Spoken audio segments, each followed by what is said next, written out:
just I'm gonna start recording it, and we're gonna start off from where we left off.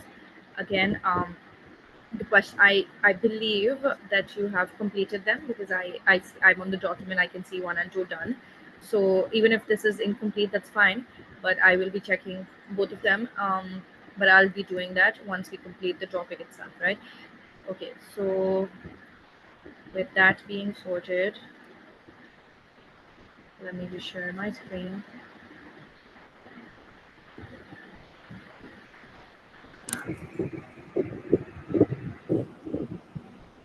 Right, so we were looking at treatments of schizophrenia, which is that once a person has schizophrenia and they've been diagnosed with schizophrenia and now they're sure that they've got schizophrenia, how do they fix it, right? Because obviously there needs to be some fixation onto that, right? There needs to be some solution to it, right? So the first thing that they can use in order to fix schizophrenia or in order to maintain it, right? So either it's maintenance or it's treatment, right? When something is not cannot be treated, like for example cancer. So you know how chemotherapy for cancer is just a maintenance therapy, which means that it controls cancer, it does not fix it, right? So biochemical as well, it's not an exact treatment, like it won't fix schizophrenia but it will control it. Similar to depression, right? Nothing fixes depression, it can only control depression or maintain depression, right? So same over here as well. So biochemical treatments for schizophrenia include the use of antipsychotic medications. These are generally administered orally as tablets or syrups, but can also be given transdermally through the skins in creams, gels, patches, and sprays. So there are certain creams which come with steroids, right? So those are basically another way of giving such medicines. People who receive these medications will need regular checkups to monitor their symptoms and any side effects. These dosages always have side effects. So you need to very closely be related. Every single time you're taking antipsychotics or atypical antipsychotics, you need to get your checkups done in order to mind the side effects. Dosages may need to be altered and it may be necessary to provide other additional medications. The boy described on 234, so this is a study that you'll be doing. Actually, this is a study that we've already reviewed, from what I remember. Yeah, this is a study that we've reviewed when we were starting schizophrenia. It was on the first page, right? So they're talking about that boy, Anisha, and then they're saying was prescribed 5 different drugs at one point, and this case reveals how complex it can be to get the right combination. So obviously, he was given 5 different drugs in order to control one particular uh, disorder, which was schizophrenia. So you had to get the whole dosage right as well. So these are very tricky. They obviously have side effects. So obviously you need to get the checkups right as well. They are also expensive, right? Now, what's the difference between typical antipsychotics and atypical antipsychotics? So these typical antipsychotics are first generation psychotics, and these are atypical antipsychotics are second generation. I'll explain what that means. So the term typical refers to first generation, which means early antipsychotics that were developed in 1950s. Okay, these are the old ones. Typical antipsychotic drugs work by blocking dopamine receptors.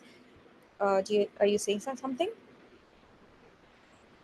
No. Okay, great. Right, they block the dopamine receptors in the postsynaptic cell, but without activating them. This means dopamine cannot bind to the receptor, reducing signaling between synapses that communicate using the specific neurotransmitter. Drugs that work in this way are called dopamine antagonists. So basically, what's happening with atypical, typical antipsychotics is that. Just give me 1 second. Just 1 second.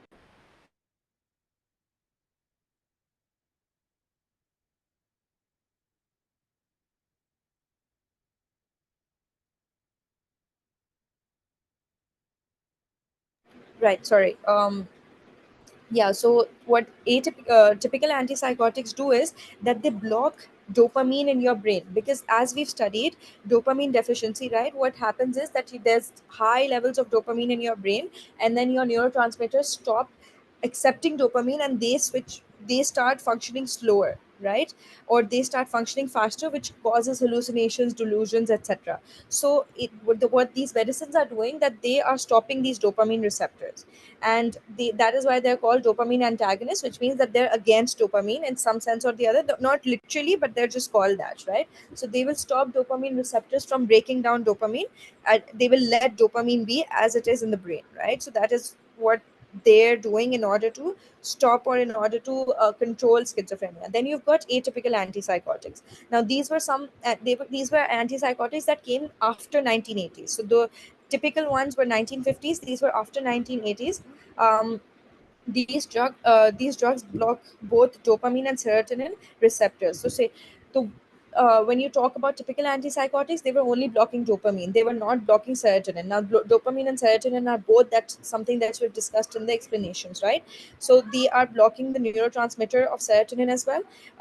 And then you will learn over here, which they're saying serotonin is an inhibitory neurotransmitter which decreases the likelihood of postsynaptic neuron firing an action potential, and is involved in regulating arousal, alertness, and mood. So basically, this what they're explaining what serotonin is. It's also called the stress chemical sometimes. Okay, but what serotonin actually does is that it's a neurotransmitter which basically carries messages between your cell and between your body and your brain. Okay, but what it does to a person is that it affects their mood. They get really hyper, they get really hungry, it affects their emotions, and it's like a happy chemical, right? So they're saying that what it does is that it blocks serotonin as well, because they do not want arousal in the brain of a schizophrenic person, right? Because they're already acting out.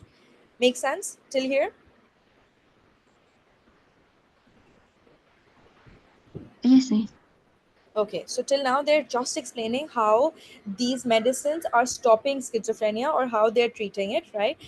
It's just the basic thing is that they are treatments for schizophrenia.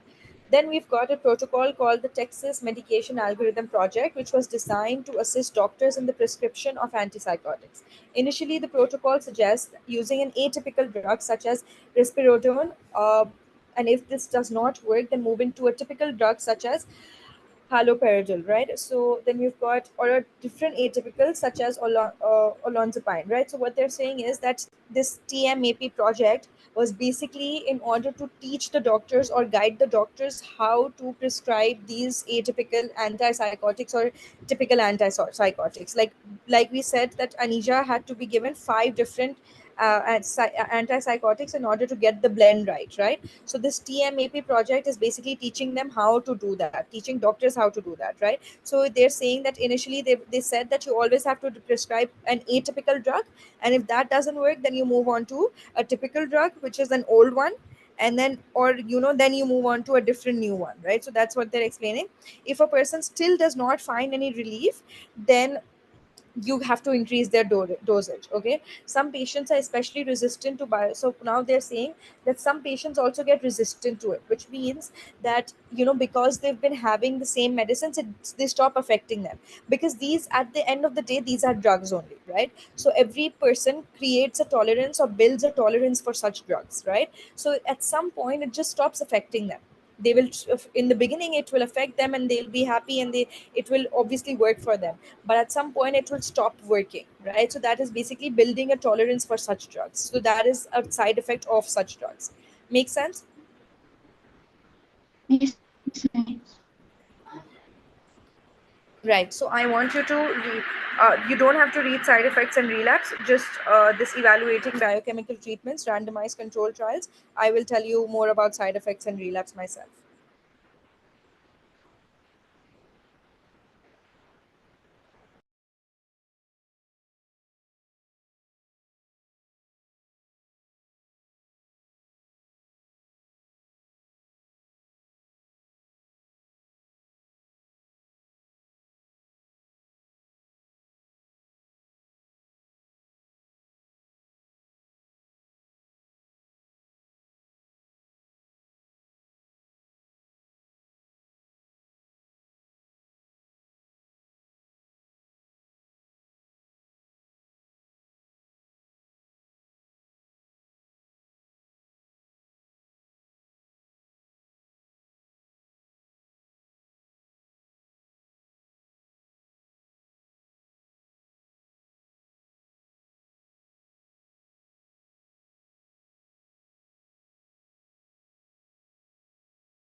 I'm done with. Okay, great. Do you have any questions?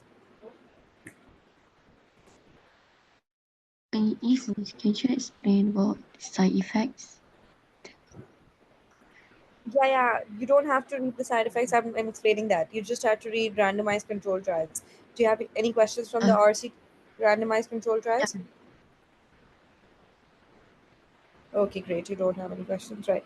Um, Okay, so side effects in relapse while medications. So they, like I said, both atypical antipsychotics and antipsychotics have side effects. So while medications may help people stay out of the hospital, the side effects can be unpleasant, debilitating, and even fatal. Dizziness, drowsiness, and restlessness are common. So these are the three common ones. Nausea as well, constipation, and excessive weight gain. They've given us the common side effects.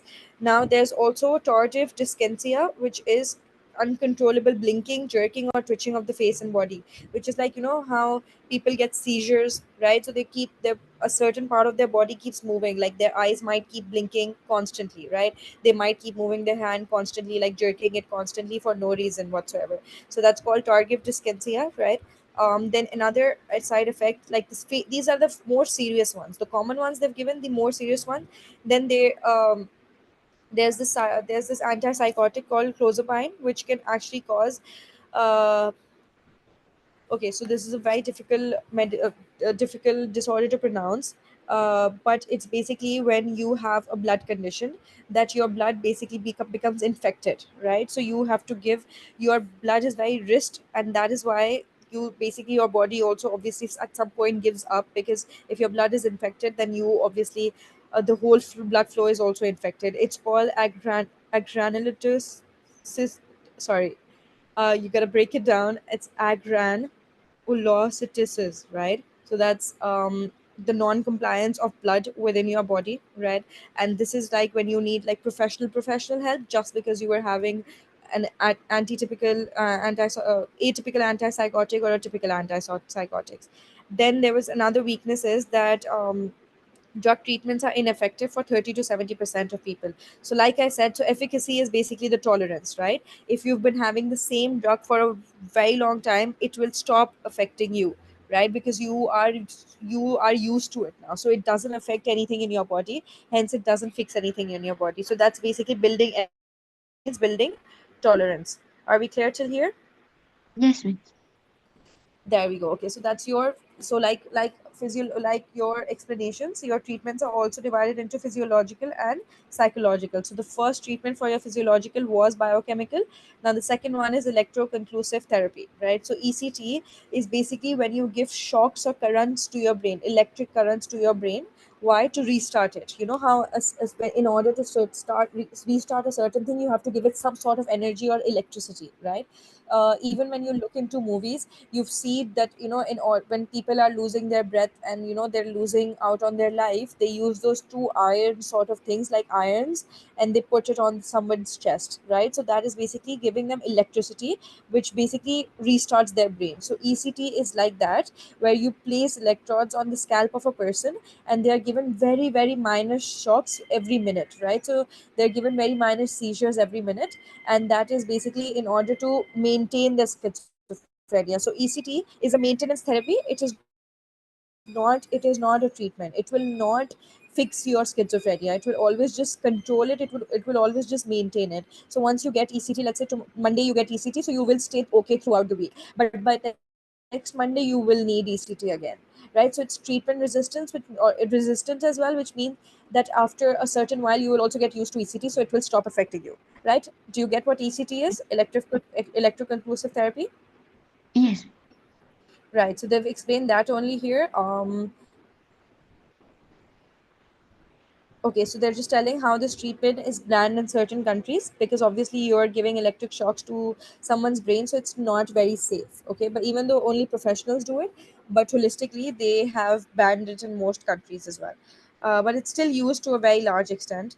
Okay, so I just want you to read the issues and debates. They are very basic applications to everyday life. Is like you again, you look, when you look at both the therapies, especially the first one, when you look at the biochemical treatment, that is something that you can very easily apply to everyday life, because those are the like you also, like every single person is usually taking medicines, right? And those medicines also have side effects, so you can apply that to your everyday life. They are talking about a single blind study in this, which is very basic about ECT. You don't necessarily need to know it either, but like just read through cultural differences as well and ask me if you've got any questions for it.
Miss, I'm done.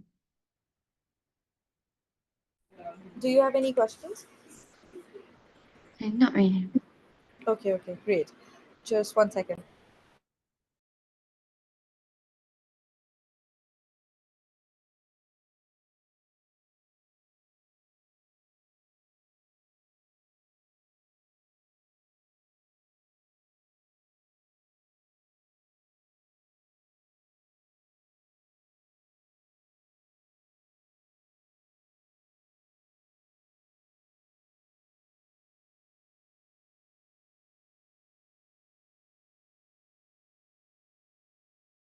Right, okay. So I want you to complete question one, which is just the difference between typical and atypical.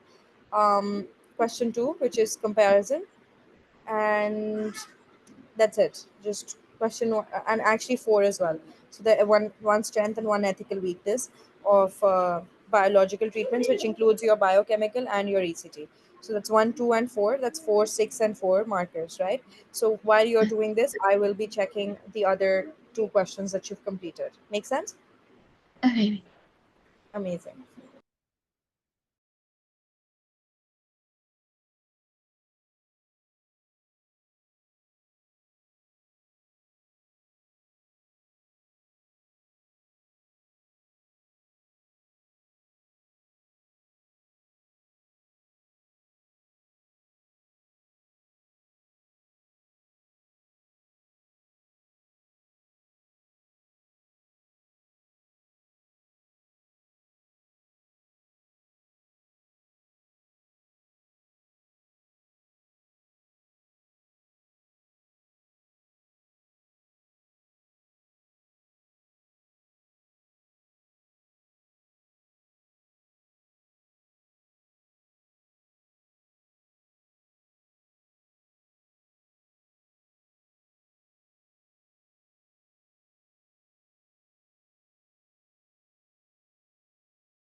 Hi. Okay, so I'm just going to check question number 1 and 2 with you. I have checked the last one, so this let me just put a heading here. Physiological treatment questions. Right? Okay. You've got the first question, which was sorry, just 1 second. Let me open up the question as well. Right. Outline one similarity and one difference. What typical block? Okay, the difference is okay. Great. This is a good answer. That's a solid answer. Then you've got question number 2, which was compare biochemical treatments for schizophrenia and ECT. You've said biochemical treatments for schizophrenia use antipsychotic. The two types of medication are okay. I know you're still completing it. Don't worry. Okay, and this is, let me just read, this is a 6 marker, right? So you are going to give, when the question is asking you compare biochemical, so you're going to give one similarity and one difference, right? So you can explain, so right here, when you're explaining all of this, right? So when you say the two types of medication, so this is just going to be your, let's say this is your intro, but when you're talking about the example, etc., here you can actually start talking about similarity. Maybe you, so what you should essentially be doing here is that explain biochemical, like a two-liner, explain ECT, again a two-liner, one similarity and one difference. Do it like that. So explain biochemical should just be that what biochemical is, like antipsychotics, typically at typical antipsychotics, and maybe one example. Then you've got explain ECT, what happens in ECT. One similarity between the two of them is that both of them are blocking receptors within your brain. Okay, and one difference is that one is using one is a maintenance. uh, there's a lot of differences. Number one is that you are using drugs, so you can build an efficacy for that. Another difference is that the second one is just a maintenance thing, it won't stop schizophrenia. Then there's also the difference of one being illegal and one being banned in many countries, right? So you can write a lot of differences. So one difference and one similarity. And so this is going to be, let's say, 1 marker. You should be aiming to get 2 marks here and 2 marks here. So that's 4, 5, 6. So that's a 6 marker for you. Make sense? Yes, miss. Right. I would want you to complete question number 4 for next class. And next class, so let's do, can you do tomorrow? Maybe like at 3 p.m.? Uh, and no, miss. But Okay. maybe at night I'm available.